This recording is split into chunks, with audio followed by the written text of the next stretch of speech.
Buenas noticias para malos cristianos. Se ha titulado esta serie de sermones donde hemos estado hablando y analizando y estudiando la primera carta de Pablo a los Corintios. Se llama la primera porque hay una segunda y no hay primera sin segunda. Bueno, la semana pasada estudiamos el capítulo 2. Básicamente lo que dijimos la semana pasada fue que hay dos tipos de personas nada más en el mundo. Unos que son guiados por el Espíritu de Dios y las otras, las que están guiadas por el espíritu del mundo. Y el espíritu nuestro es un receptáculo y nosotros lo vamos a alimentar o del espíritu del mundo o del espíritu de Dios. Queda para nosotros la decisión. Y obviamente nosotros como cristianos, como malos cristianos que queremos ser buenos cristianos, tenemos que darle oportunidad al Espíritu Santo que esté guiando nuestras vidas. Hermanos, yo no pude hablarles como a personas espirituales, sino como a gente carnal, como a niños en Cristo. Les di a beber leche, pues no eran capaces de asimilar alimento sólido, ni lo son todavía, porque aún son gente carnal. Pues mientras hay entre ustedes celos, contiendas y divisiones, serán gente carnal y vivirán según criterios humanos. Y es que cuando alguien dice, yo ciertamente soy de Pablo, y el otro, yo de Apolos, ¿acaso no son gente carnal? Después de todo, ¿quién es Pablo y quién es Apolos? Son los servidores por medio de los cuales ustedes han creído, según lo que a cada uno le concedió el Señor. Yo sembré y Apolos llegó, pero el crecimiento lo ha dado Dios. Así que ni el que siembra ni el que riega son algo, sino Dios que da el crecimiento. Y tanto el que siembra como el que riega son iguales, aunque cada uno recibirá su recompensa conforme a su labor. Porque nosotros somos colaboradores de Dios y ustedes son el campo de cultivo de Dios. Amén. Aquí cuando Pablo empieza a hablarle de esta manera a los corintios, surge como una pregunta en nosotros. Bueno, esta gente, ¿son cristianos o no son cristianos? Porque de la manera que les habla Pablo, muy rudo, les habla, dice, ustedes son un montón de cabros chicos. Entonces uno se pregunta, ¿los corintios son cristianos o no? Bueno, puede ser. Pero tenemos que partir de la base que sí son cristianos. Es una iglesia de Cristo, es una iglesia cristiana. Uno se pregunta, ¿esta gente ha perdido la salvación? La respuesta es no, porque ellos pertenecen a Jesús. Y la salvación no es algo que se anda perdiendo o ganando según nos portemos. Es según el regalo de Dios que nos dio. Además, Jesús dijo que nadie nos arrebatará de su mano.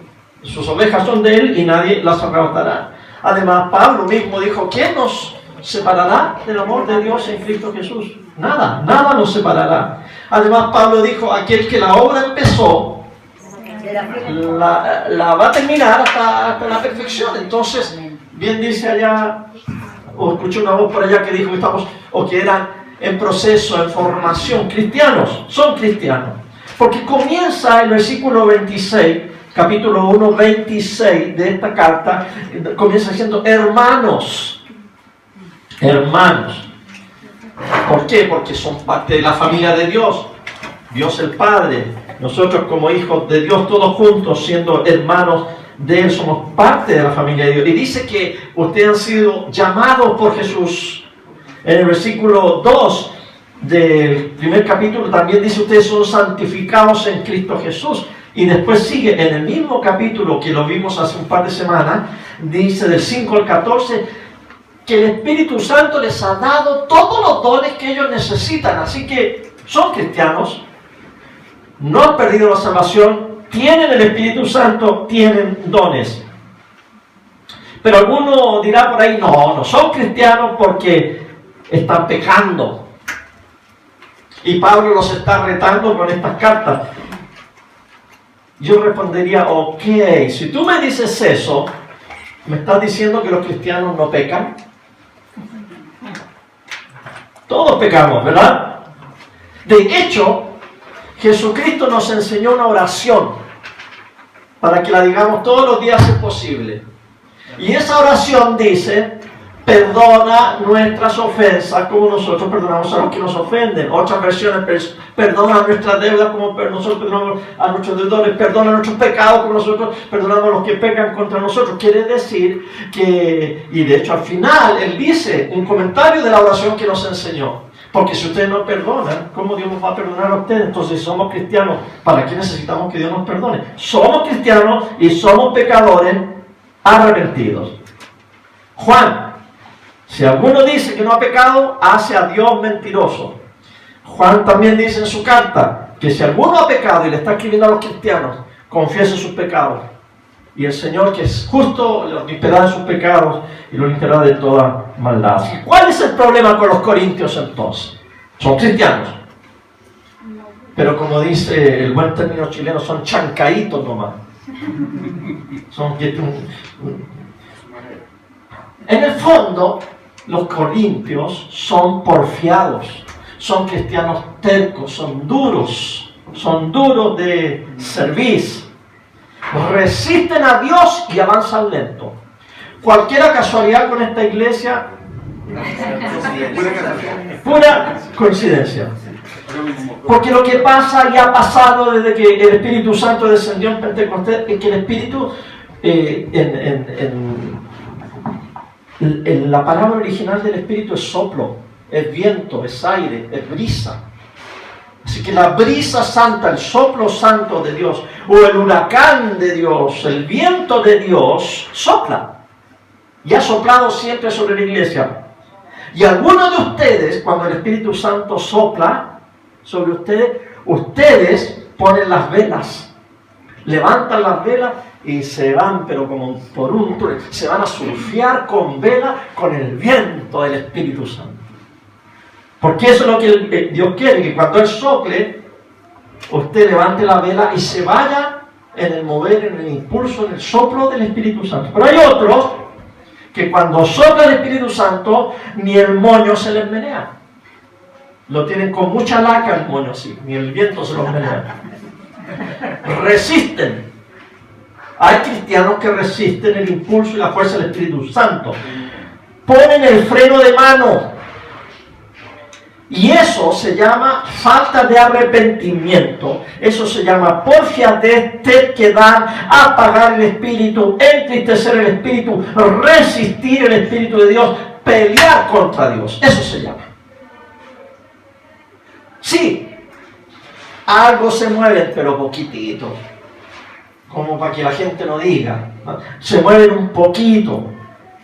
Esos hermanos son los que rinden 2 kilómetros por litro de benzina. Y producen mucha fricción. Porque están en contra del mover y están friccionando con el Señor y friccionándose con los hermanos. Progresan, sí, pero muy poco. Y como progresan poco, hacen que la iglesia camine lento. Entonces, los corintios son hermanos, son cristianos, no han perdido su salvación. Jesucristo es el Salvador de ellos y es el Señor de ellos, aunque no le hacen mucho caso como Señor. Y ahí es donde nosotros nos preguntamos hoy en día: ¿puede un cristiano vivir una vida sin cambiar y ser transformado? ¿Puede un cristiano decir que es cristiano y su pensamiento no cambia, sus acciones son las mismas, su conducta, los deseos, nada cambia? Y la respuesta es bien fácil: no. No. No puedes tú conocer a Jesús, entregarte a Jesús y no cambiar. No, es imposible. Ahora, no digo que el cambio es automático, no digo que de la noche a la mañana es progresivo. Porque la vida del cristiano es un progreso constante de santificación. Siempre vamos cambiando y siempre Dios trabaja en nosotros. Pero si tú dices que te convertiste en cristiano y no ha pasado nada en tu vida, nada cambió, eres el mismo, entonces tal vez yo te diría que no te convertiste en cristiano. Una falsa conversión. O sea, te bautizaste y metimos al agua a un pecador seco y sacamos a un pecador mojado. Lo único que nos hace cristianos es una relación con Jesús en donde Él es nuestro Señor. El amo absoluto y director de nuestras vidas. Eso es lo que nos hace cristianos. Él es el Señor y nosotros somos sus siervos. Eso es un camino. Un camino. Estoy leyendo un libro que le compartí a los que vinieron el miércoles. Y el libro habla de un famoso pastor que está dando una conferencia. Y él comenzó diciendo una conferencia larga, pero comenzó la conferencia diciendo que el cristianismo no está siendo admirado en el mundo, porque el cristianismo se percibe desde afuera como una forma cuadrada de reglas, de estatutos, de doctrinas, de instituciones. Ese es el cristianismo para la gente. Algunos le llaman la religión organizada. A mí me gusta un poco más la religión desorganizada, porque somos nosotros. Y la gente hoy en día en el mundo está más inclinada no a religiones organizadas o a formas doctrinales ideológicas, sino que la admiración del mundo que hoy día está recibiendo más gente que la admira es el budismo. Porque el budismo no se presenta como una religión organizada, ni estructura, ni ideológica, ni con doctrina. El budismo se presenta como una forma de vivir. Y ahora yo me pregunto, ¿Jesucristo vino a la tierra a formar una religión?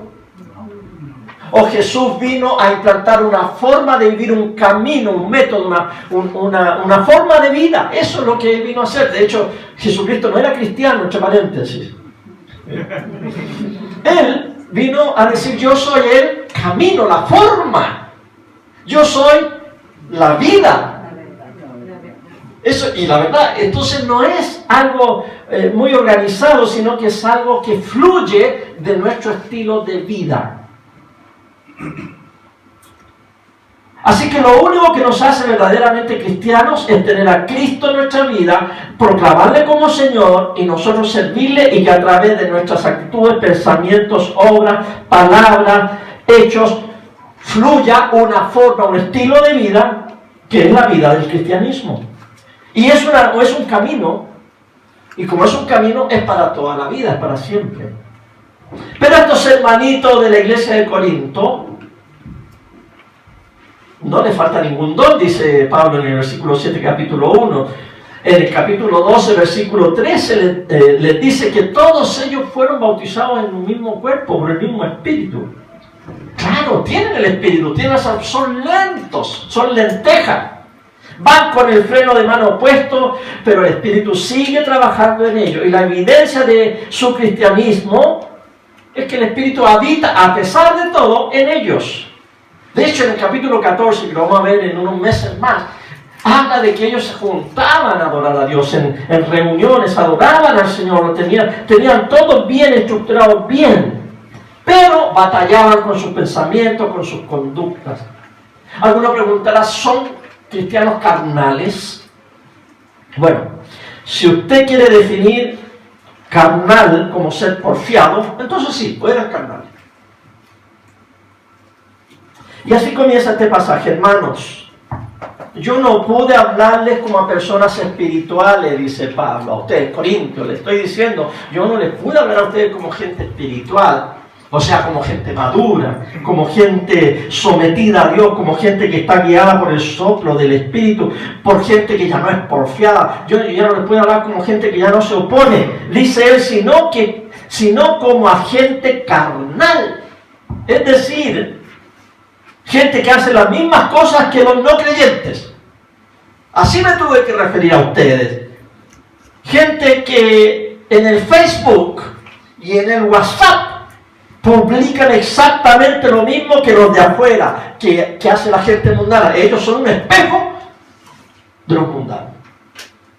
Bueno, si hubiera Facebook y WhatsApp en el tiempo de Pablo, ¿no? Habrían otras cosas. Yo así no les puedo hablar. Y dice, tuve que hablarles como ¿qué? Como a niños en Cristo. En otras palabras, ustedes son un montón de cabros chicos. Por eso que Pablo se metía en problemas, las cosas que decía. A cada rato lo apedreaban. A cada rato decían, oye, mira este viejo chico judío pelado, dicen que era pelado, medio piturriento, tenía problemas en los ojos y nos viene a tratar de cabro chico. ¿Qué se imagina usted tal por cual? ¿Por qué no le damos la suma? Ya, pues. ¿Qué empieza? Tú empezar y lo apedreaban, lo azotaban, lo empujaban fuera de las ciudades, porque Pablo era así, hablaba derecho. ¿A cuántos de ustedes les gusta que le digan, tú eres un cabro chico? O en aquellos años, no sé si todavía hablan así aquí en Chile, pero decían, este es un brocacochi. El coa era un brocacochi. Cabro chico. ¿Le gusta? No. De hecho es un insulto. Es algo despectivo. Es un cabro chico. Y Pablo le está diciendo eso, versículos 2 y 3. Les di a beber leche, pues no eran capaces de asimilar alimento sólido, ni lo son todavía. Y esto, mis queridos hermanos, es sin deseo de insultar a la industria lechera o a los intolerantes a la lactosa, ¿verdad? Es una metáfora, Pablo está hablando en metáfora. Les dice, les dio beber leche, porque aún son gente carnal. O sea, si yo los alimentara a ustedes y me refiriera a ustedes como al nivel que debieran estar, a ustedes les da diarrea y vómito. No están preparados, ustedes son unos cabros chicos. En el capítulo 13, que también veremos más adelante, el versículo 11, Pablo dice, cuando yo era niño, mi manera de hablar y de pensar y razonar era la de un niño. Pero cuando llegué a ser hombre, dejé atrás las cuestiones típicas de un niño. A eso se refiere Pablo. Ahora mi pregunta ¿es un pecado, es un problema actuar como niño? No, si eres niño. Porque estás actuando de acuerdo a tu naturaleza. Mi sobrino Samuel, que vino el domingo, vino con 2 niños, ¿se acuerdan? El lunes vino y el lunes la luna nos trajo a jardinear. A Samuel, a mí y a los 2 niños de Samuel. Samuel trabajó como un adulto. Los niños trabajaron como niños. Y cuando quisieron trabajar como adultos, no se la pudieron, porque ellos querían manejar la carretilla, no como adultos, sino como niños. Nuestro octavo nieto tiene 1 año y 3 meses. Atticus se llama, Atticus. Es flojo, no camina, usa pañales, llora y se queja cuando no le dan la comida a tiempo. No trabaja y vive con sus padres. 1 año y 3 meses, Perla. Mire, cuando tenga 25 años y todavía esté viviendo con sus padres, todavía esté usando pañales, todavía esté jugando su jueguito electrónico encerrado en la pieza y gritando desde su pieza porque tiene hambre, ya no será divertido, ya no es chiste. No va a ser algo lindo ni nada agradable. Así que, hermano, en serio, ya te tienes que espiritualmente alimentar solo. Ya tienes que pagar tu arriendo, 25 años, madurar. ¿Qué es lo que es la inmadurez? Digamos que yo soy inmaduro. Y yo como inmaduro tengo que decirles, todos, por favor, todos ustedes, fíjense en mí. Fíjense en mí. Yo no tengo conciencia de la existencia de otras personas. Pienso que todo lo que es urgente para mí tiene que ser urgente para todos ustedes. Y por eso yo grito y yo lloro y hago pataleta, porque yo necesito atención. Yo necesito afecto, yo necesito ayuda, yo. Y así son los inmaduros. Tengan 2 años, 20 años, 40, 60 u 80 años, así son. En cambio, una persona madura se da cuenta que existen otras personas en el mundo. Mis emergencias, dice el maduro, no son las emergencias de los demás. No molestes a los demás. No necesito que todos siempre me estén dando a mí. Yo soy maduro. Yo también puedo dar. Yo también puedo servir. yo también puedo orar por otros, yo también puedo contribuir. A medida que nuestros 3 hijos fueron creciendo, ellos se fueron dando cuenta que eran parte de un mundo más grande y que estaban en este mundo para servir más allá de su rinconcito. Y a propósito, escuchar a un papá pastor todos los domingos por 20 años, alguna vez ya tiene que hacerle, ¿verdad?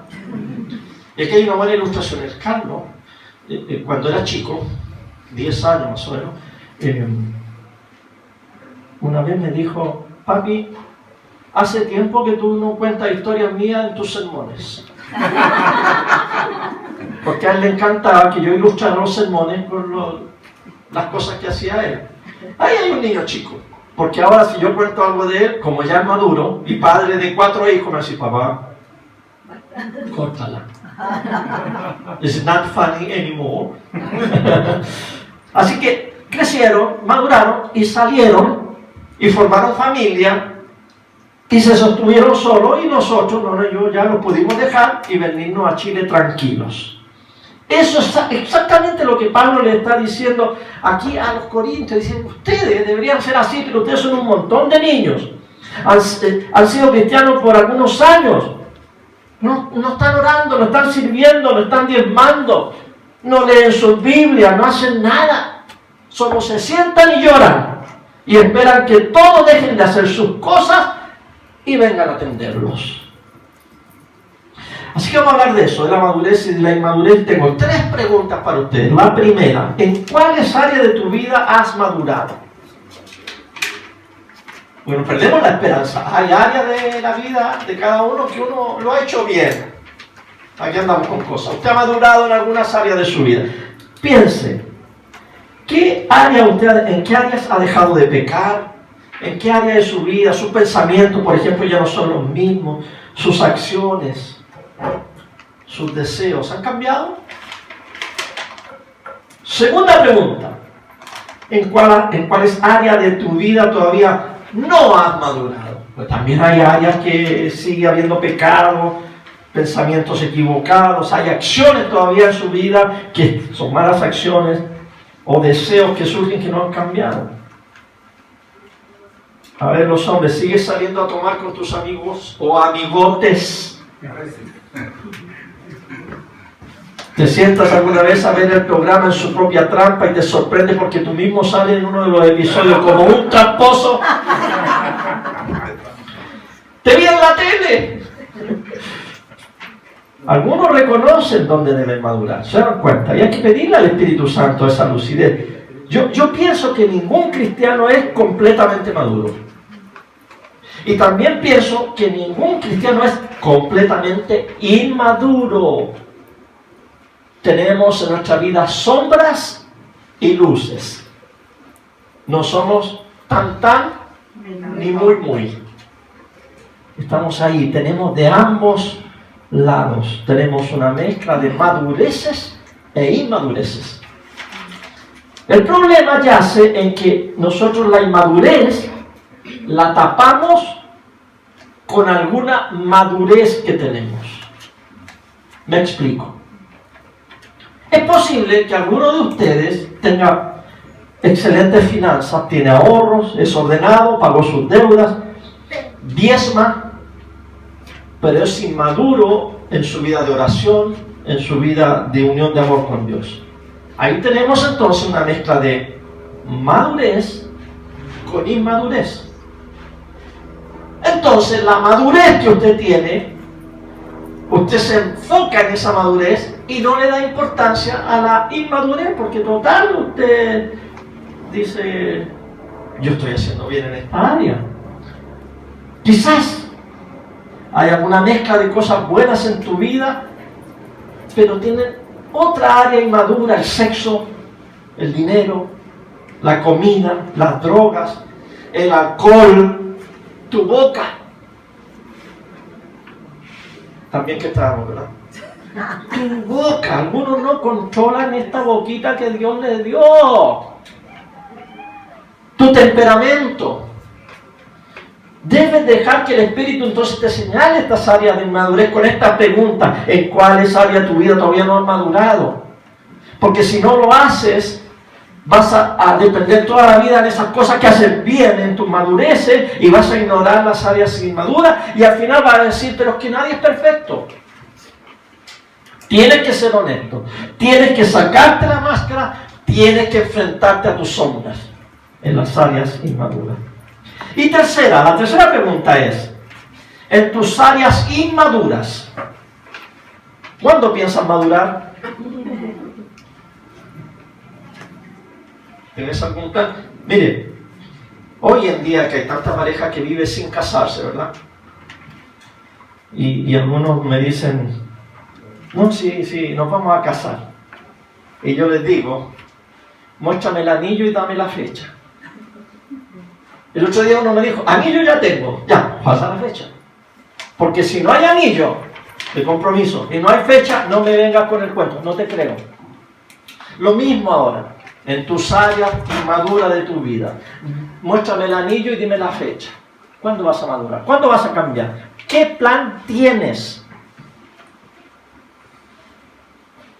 Tiene que haber un sentido de urgencia, pues. Si cuando el Señor nos habla, no es para que qué bonito sermón, pastor, y qué lástima que no vino.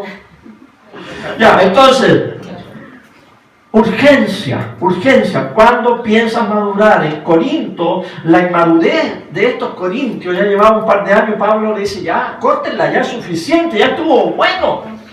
Era algo llamativo y algo chistoso cuando eras niño, cuando eras una niña, pero ya es tiempo de que dejes los pañales y la mamadera. Ya es tiempo, ya es hora de tener una unión de amor con Dios verdadera, de ser generoso. Ya es tiempo que te pongas a orar, es tiempo que te pongas a estudiar la palabra seriamente, es tiempo que te pongas a dar, a servir, a diezmar, a crecer.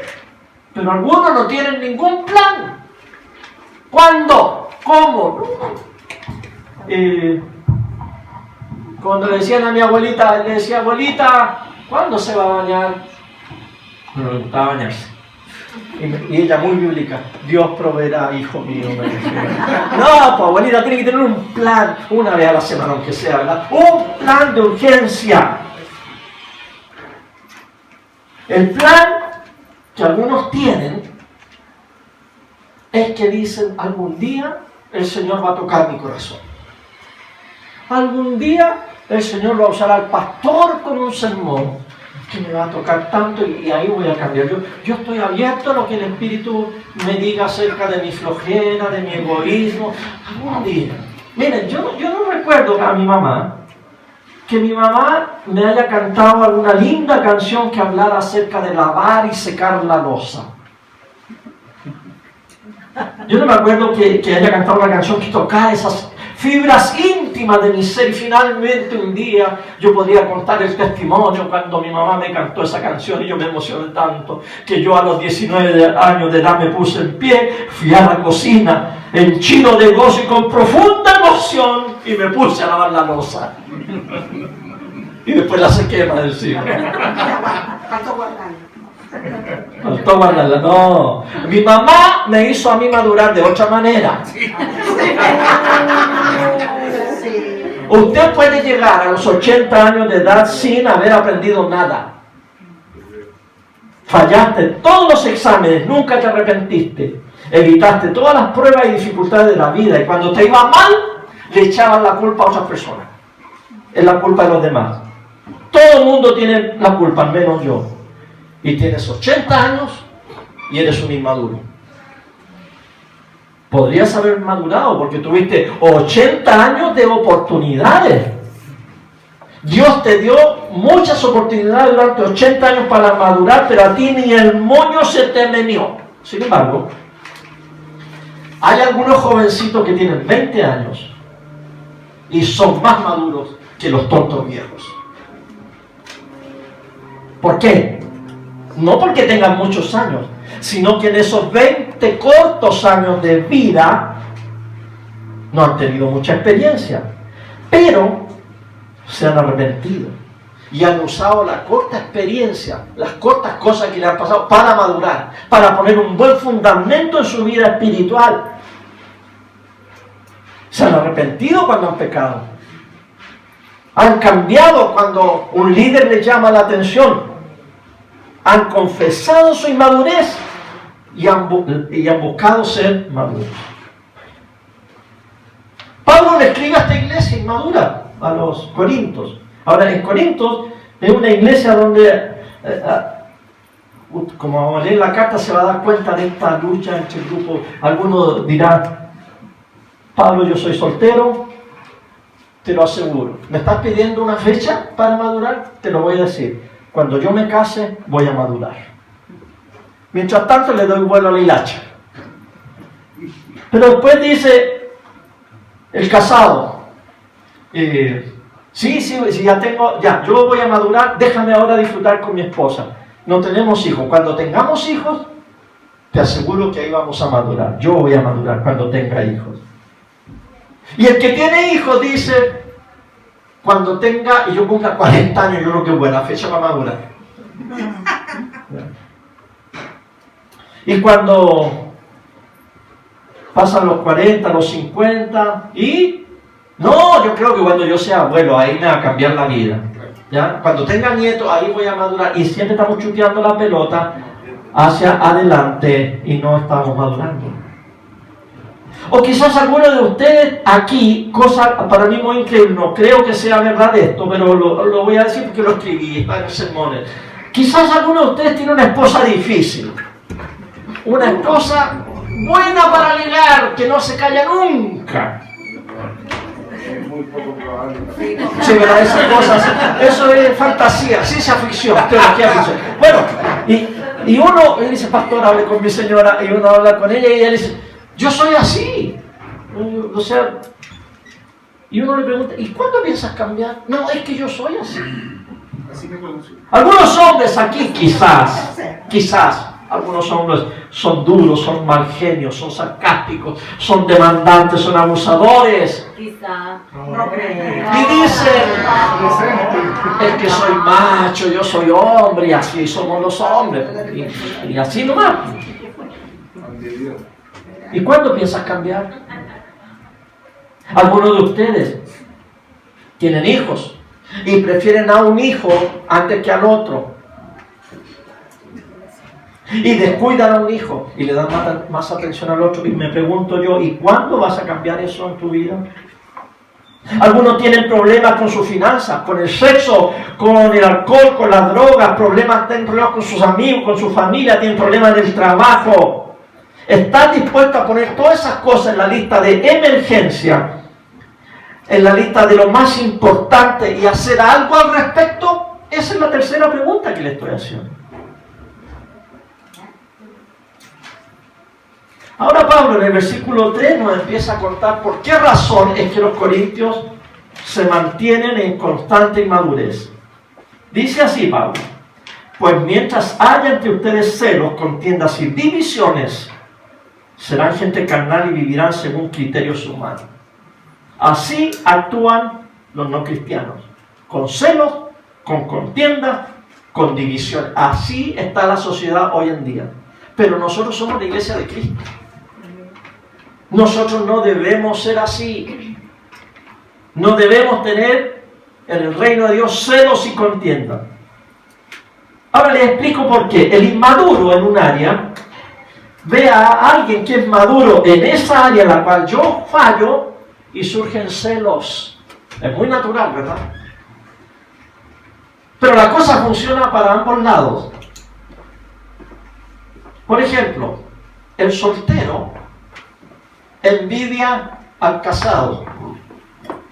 Tiene celo del casado. Y el casado tiene celo del soltero. Por ejemplo, hay alguien que está casado con una loca. Ese está celoso porque el soltero está soltero y no tiene una loca, como yo la tengo, dice el casado. Y este cabro en la tarde llega a la casa y no hay una bruja ahí en la casa. Le tengo celo. ¿Quién como tú? Que día a día puedes tener. Algunos no pueden tener familia, son estériles, han hecho muchas cosas, con muchos doctores para poder tener hijos, no pueden tener hijos, no queda embarazada ella, y miran a otra familia y la ven, la familia perfecta con 3 niños, y tienen celos. Pero hay familias que tienen hijos, tremendos los cabros chicos, insoportables. Y esas familias miran a los que no tienen hijos y dicen: ¿quién como tú? Envidia, celos. Hay viejos celosos cuando ven a jóvenes apuestos, buen físico, buena salud, buena energía. Y dicen: ya dije lo que usted dijo, mami, la voluntad me sobra, pero las patas se me doblan, dice mi mamá. Muchos viejitos dicen eso.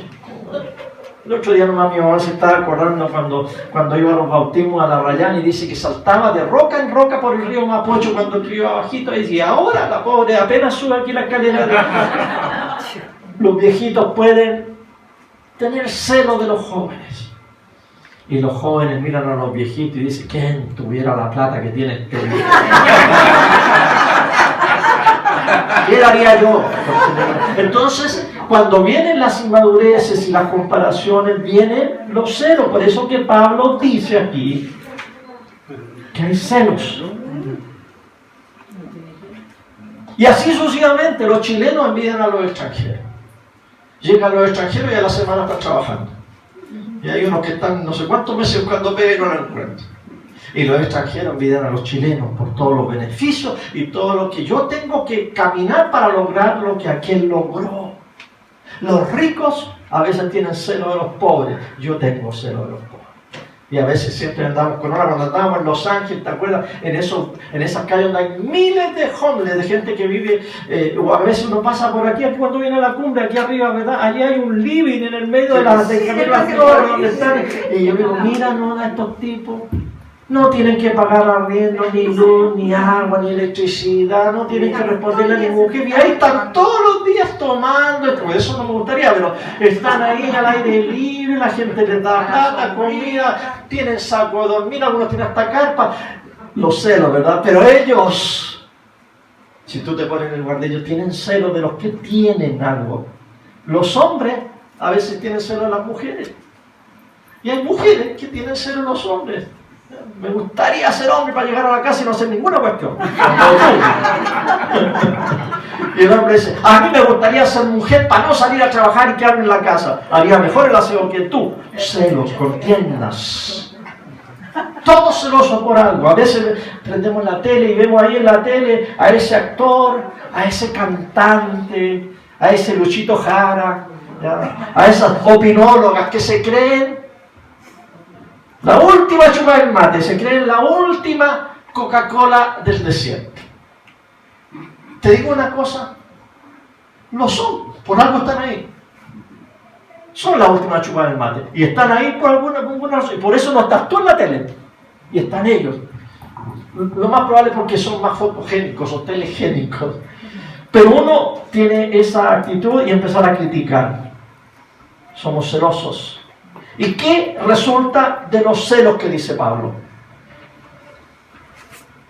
Pues mientras hay entre ustedes celos, contienda. Viene la contienda. La contienda. ¿Por qué? Empezamos con el sarcasmo. Respondemos con molestia. Atacamos. Esta es la solución, queridos hermanos. En vez de contender, en vez de oponernos, en vez de molestar, si ves a alguien que es maduro en un área donde tú eres inmaduro, en vez de tener celos, debes inquirir. Me acordé del chiste que les dije el otro día. Me regalaron un diccionario de sinónimos y lo encuentro fabuloso, excelente, súper bueno. Bueno, en el diccionario de los sinónimos, en vez de tener celo, debes inquirir, averiguar, preguntar, investigar. En vez de tener celos. Ve donde una persona y dile: me doy cuenta que eres bueno para esto y yo soy malo para eso. ¿Me puedes enseñar?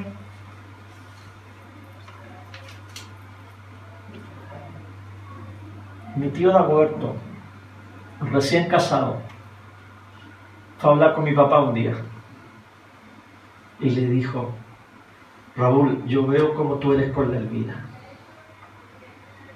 Tengo una pareja excelente, eres tan cariñoso, tan caballero, tan amable. Enséñame. El cuñado le pidió: enséñame.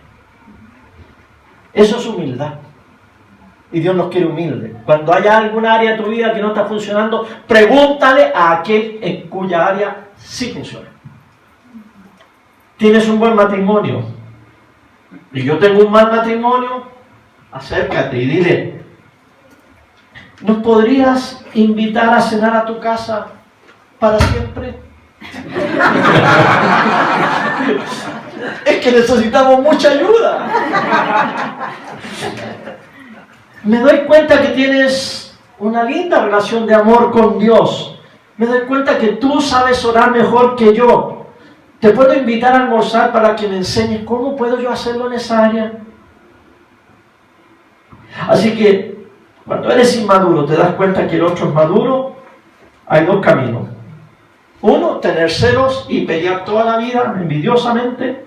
O segundo, ser inquisitivo, preguntón, averiguador, buscando ayuda, inquirir. Versículo 4. Y es que cuando alguien dice: yo ciertamente soy de Pablo, y el otro: yo soy de Apolo, ¿acaso no son gente carnal? Ahora, usted puede tener un predicador favorito, un teólogo favorito, una iglesia favorita, una tradición favorita, pero tenga en cuenta que aunque sea tu cosa favorita, está bien, es lindo tener cosas que nos gustan, pero no necesariamente lo que me gusta a mí le tiene que gustar a todos. Dios trabaja a través de diferentes tipos de personas, de dones, de estilos, de tradiciones. Y Pablo nos dice aquí que no nos peleemos por eso. No digan: yo soy de Pablo, yo soy de Apolo, yo soy de Fernando. No, yo soy de Manolito. A mí me gusta como Manolito decía. No, a mí me gusta aquella. No. Dice Pablo: no se peleen por eso. Versículo 5, después de todo, ¿quién es Pablo? ¿Quién es Apolo? Solo servidores por medio de los cuales ustedes han creído, según lo que a cada uno le concedió el Señor. ¿Qué somos? Sencillamente servidores, colaboradores, nada más. ¿De quién? De Dios. Instrumentos, herramientas en las manos del Señor. Sigue Pablo en el versículo 6 diciendo: yo sembré y Apolo regó, pero el crecimiento lo ha dado Dios. Así que en todo esto nada sería posible en la iglesia si Dios no está presente, si no fuera por el Señor. Los demás ayudamos. Versículo 7, así que ni el que siembra ni el que riega son algo, sino Dios que da el crecimiento, y tanto el que siembra como el que riega son iguales, aunque cada uno recibirá su recompensa conforme a su labor. De eso vamos a hablar más adelante, creo que el próximo domingo, de la recompensa de la labor. Y en el versículo 9, Pablo, y terminamos con eso lo de hoy, porque nosotros somos colaboradores de Dios. Y ustedes son el campo de cultivo de Dios, son el edificio de Dios. Metáforas está usando Pablo. Dice que nosotros somos un jardín, una plaza, un parque, un paraíso, un Edén. Dios es un jardinero y ustedes son sus plantas. Bueno, sin ir más lejos, ¿dónde comenzó la existencia humana? En un jardín, un paraíso. Paraíso es una palabra persa que significa un terreno labrado, es como una plaza donde uno hace figura, forma, los árboles, los planta de cierta manera. Dios hizo eso en el principio y puso al ser humano en ese jardín. Cuando Cristo resucitó, dice el Evangelio que al lado de la tumba había un jardín. Y cuando María Magdalena fue esa mañana a la tumba y vio que estaba vacía, se puso a llorar. Y Jesús detrás de ella le dice: María. Pero ella pensó que era el jardinero, el hortelano que estaba ahí. Entonces Jesús sí, sigue siendo un jardinero. y el jardín es de Él. Y nosotros somos sus plantas. Así que la iglesia es el jardín de Dios. Y no ha sido casualidad que Dios nos trajo a esta propiedad, que tiene más de jardín que de salón de reuniones. Tenemos más terreno para cultivar que para donde meter gente, ¿verdad? Y qué lindo ha sido. Se recuerda, el primer culto aquí fue en julio, ¿verdad, Julio? ¿Cómo estaba esto? ¿Y cómo está ahora? Esa es la gran metáfora a la que me estoy refiriendo. Cuando Nona se propuso plantar esas rosas y otras plantas con la Sole aquí, que se fueron a comprarla y me mandaron al Sódima, cómprate una pala, ¿cómo se llama la pala esa? Punta huevo. Y cómprate una picota. Así que allá vengo yo con la pala y la picota. Esa pala y esa picota son herramientas. Una puede ser Pablo, el otro puede ser Apolo. Son herramientas por las cuales el jardinero cultiva la tierra. Ahora, si tú entras aquí y ves el rosal y al lado del rosal ves una pala y una picota y tú te pones a mirar la pala y a discutir, yo creo que la pala es más necesaria que la picota. Yo soy palista. Y viene otro y dice, no, espérate. ¿Te habías fijado cómo estaba esto? Si no ha sido por la picota, así que yo soy picota. Picotista. No, que la pala, que la picota, y va otro y se mete, no, mira, que hay un rastrillo, el rastrillo era más necesario, y seguimos con la discusión. Se nos olvida una cosa. Son herramientas. En la iglesia Jesús es el jardinero y los demás sencillamente somos herramientas en sus manos.